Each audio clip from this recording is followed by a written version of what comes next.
आइए। जैसा कि आप देख सकते हैं ये महाराज जी हैं जो कि काफी वर्षों से खड़े हैं ऐसा बताया जा रहा है। महाराज जी से भी हम जानकारी लेने का प्रयास करेंगे। हर हर महादेव गुरु जी। हर हर महादेव। गुरु जी आप को हम देख रहे हैं आप हमेशा ऐसे खड़े ही हैं, ऐसी क्या वजह है? हम खड़े ही रहते हैं। अच्छा। गुरु जी यहाँ कितने वर्षों से? 15 वर्ष हो गया। महाराज जी उद्देश्य क्या है? इसे कौन सा योग जन कल्याण के लिए। अच्छा, जन कल्याण के लिए जी। इसे कौन सा योग कहा जाता है महाराज जी? जो खड़ेश्वरी बोलते हैं हठ योग। अच्छा, हठ योग।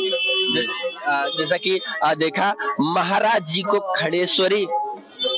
को खड़ेश्वरी बाबा कहा जाता है। महाराज जी हठ योग कर रहे हैं या एक दो नहीं बल्कि 15 वर्षों से इसी प्रकार खड़े हुए हैं। महाराज जी का कहना है कि यह हठ योग जन कल्याण के लिए किया जा रहा है। दोस्तों बाकी महाकुंभ साधु संतों की नगरी है। इसी प्रकार से आप वीडियो देखने के लिए हमारे चैनल को सब्सक्राइब करना ना भूले। बाकी मैं हूं नयन त्रिपाठी, आप देख रहे हैं अर्जुन। जय हिंद दोस्तों।